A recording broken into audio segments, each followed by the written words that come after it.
陈长老确实很关心我。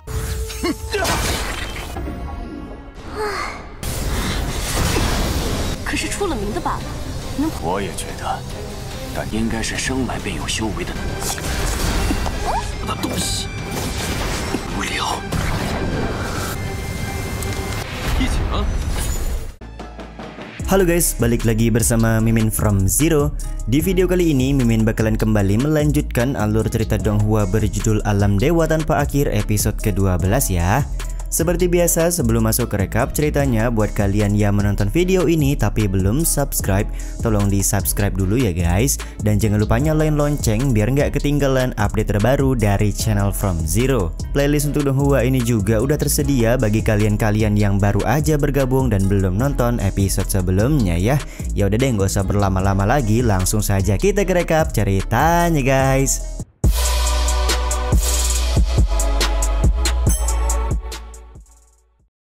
Di akhir episode yang lalu, Lord Li-Han berhasil mengambil sebuah buku aneh di dalam pavilion Bafang. Keberhasilan mengambil buku tersebut juga membuat pavilion Bafang runtuh karena Li-Han harus menggunakan kekuatan dewanya. Alih-alih merasa panik, Li-Han malah bersantai di depan reruntuhan pavilion Bafang karena paham apa yang selanjutnya akan terjadi. Episode kali ini pun diawali dengan "Oi, lagi nyantai kawan." Benar saja sesuai perkiraan bahwa 4 orang tetua dari masing-masing puncak di pavilion Lu Yinghai langsung datang ke pavilion Bafang. Karena keempat penatua sudah datang, Rubah Kecil memutuskan untuk pergi dan membiarkan Li-Han untuk bersenang-senang dengan mereka. Keempat penatua ini seakan tidak percaya kalau pavilion Bafang bisa menjadi puing-puing seperti ini. Bahkan penatua Li langsung marah dan mengutuk semua perbuatan yang dilakukan oleh Lord Li-Han. Penatua Li menganggap kalau harta di dalam pavilion Bafang sudah dikumpulkan selama 1000 tahun lebih, tapi kok bisa-bisanya dihancurkan seperti ini. Seorang penatua wanita meminta penatua Li untuk tenang karena dia punya saran yang lebih baik. Penatua wanita ini meminta Li-Han untuk dihukum penjara 100 tahun dan merenungi kesalahan yang dia lakukan pada hari ini.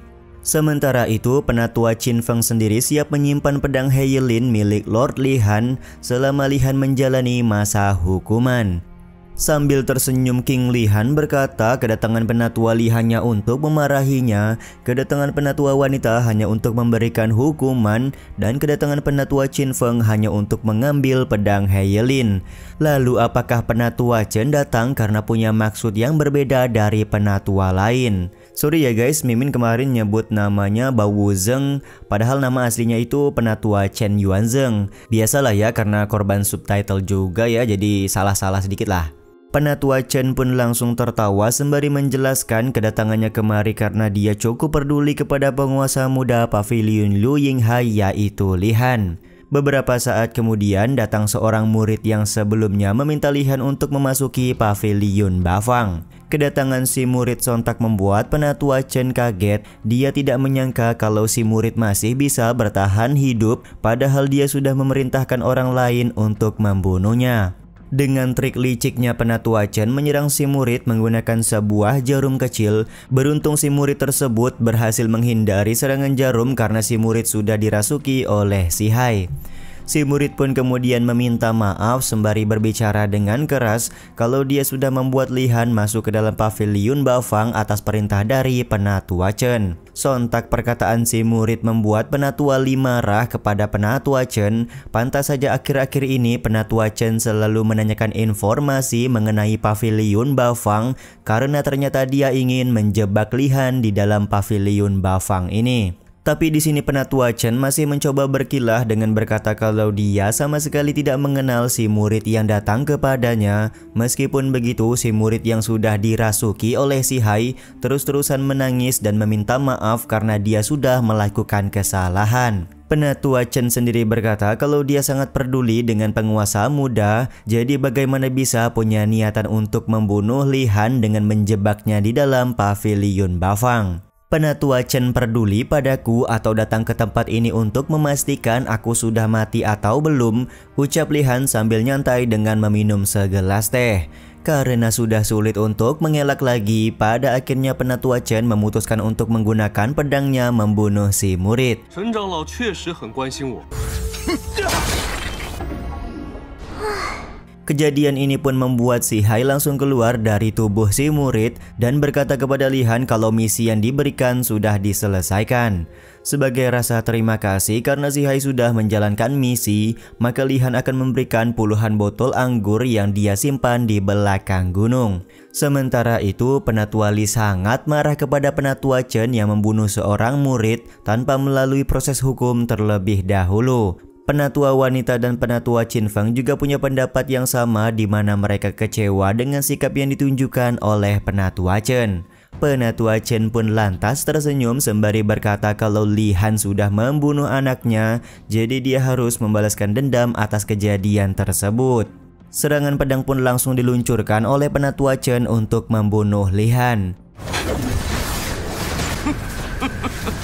Keputusan Penatua Chen yang menyerang Li Han sontak membuat Penatua Li marah. Dia masih menganggap kalau Li Han adalah penguasa muda Paviliun Lu Yinghai, jadi tidak pantas mendapatkan perlakuan seperti ini.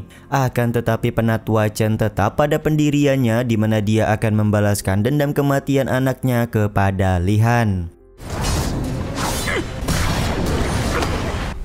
与我何干呢？ Sambil menahan serangan dari Penatua Chen, Li Han menyebutkan kalau anak dari Penatua Chen melompat ke tebing sendirian, tapi kenapa dia malah disalahkan? Anakku tidak mungkin melakukan hal bodoh dengan bunuh diri. Ini pasti karena sebuah trik yang kau mainkan, ucap Penatua Chen kepada Li Han. Lagi dan lagi Li Han berhasil menghindari serangan dari Penatua Chen. Bahkan di sini Li Han menawarkan pertarungan hidup dan mati jika memang Penatua Chen ingin membalaskan dendam anaknya. Penatua Chen pun langsung setuju dan kembali melakukan serangan kepada Lord Li Han kita. Beradunya serangan pedang antara Li Han melawan Penatua Chen membuat Penatua wanita merasa kagum. Dia tidak menyangka kalau Li Han yang masih begitu muda tapi sudah mampu menandingi kemampuan pedang yang dimiliki oleh Penatua Chen. Penatua Li juga mengakui hal tersebut di mana dia pernah mendengar kalau Li Han merupakan seorang pangeran dari dunia fana. Di saat yang sama Penatua Qin Feng sendiri menganggap kalau Li Han merupakan seorang jenius yang terlahir 1000 tahun sekali. 可是出了名的罢了。我也觉得，但应该是生来便有修为的能力。那东西无聊。一起啊！ Setelah beberapa gerakan, Li Han berhasil menahan serangan pedang Penatua Chen dengan mudah. Bahkan pedang dari Penatua Chen bisa dihancurkan dan menjadi debu tidak bersisa oleh Lord Li Han. Karena tidak punya pedang lagi, maka Penatua Chen mengambil pedang milik Penatua Qin Feng untuk melanjutkan pertarungan melawan King Li Han. Sontak hal ini pun membuat Penatua Qin Feng marah karena dia tidak ingin terlibat masalah yang terjadi antara Penatua Chen dan juga King Li Han. Di saat yang sama Penatua wanita sendiri meminta Penatua Qin Feng untuk membiarkan Penatua Chen bertarung karena toh sebentar lagi Penatua Chen pasti berhasil dikalahkan oleh Li Han. Benar saja Penatua Chen membakar esensi jiwanya untuk meningkatkan kultivasi dengan begitu cepat. Tentu saja teknik ini mempunyai konsekuensi di mana Penatua Chen akan mendapatkan serangan balik setelah kultivasinya secara paksa ditingkatkan. Li Han,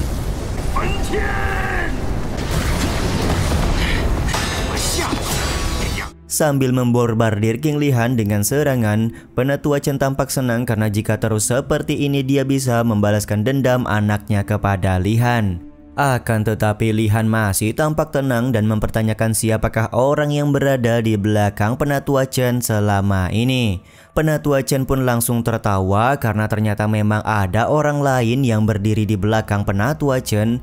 Dia juga menyebutkan Li Han tidak bisa menjadi penguasa Paviliun Lu Yinghai jika hanya mempunyai pedang Heilin. Ternyata ada sebuah harta rahasia yang harus dimiliki oleh King Li Han agar membuat dia diakui sebagai penguasa Paviliun Lu Yinghai seutuhnya. Akhirnya King Li Han pun sudah mengetahui kalau ada seseorang yang berada di belakang Penatua Chen. Dia juga langsung mengeluarkan teknik memanggil angin dan hujan untuk memberikan serangan kepada Penatua Chen.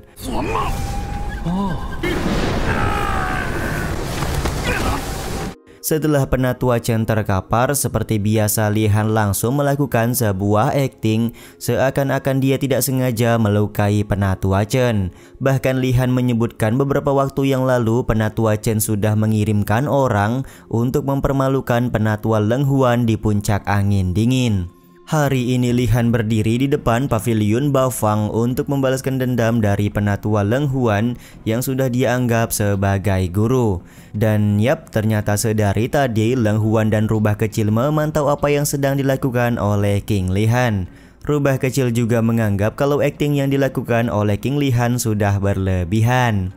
Sementara itu, 3 orang penatua masing-masing puncak di paviliun Lu Yinghai memberikan izin kepada Li Han untuk memberikan hukuman kepada Penatua Chen karena dia sudah banyak melakukan kesalahan. Dengan sekejap, King Li Han langsung membunuh Penatua Chen Yuanzheng dan membuatnya menghilang mati dengan seketika. Setelah kematian dari Penatua Chen, 3 orang penatua lekas turun dan meminta maaf karena kesalahpahaman yang sudah terjadi di antara mereka. Akan tetapi Li Han tampak langsung memberikan peringatan kepada 3 orang penatua untuk tidak ikut campur lagi perihal urusannya di puncak angin dingin. Dia juga mengancam akan membunuh 3 orang penatua jika masih berani untuk mengganggunya. 恭喜少阁主， 别再动什么小心思，不饶。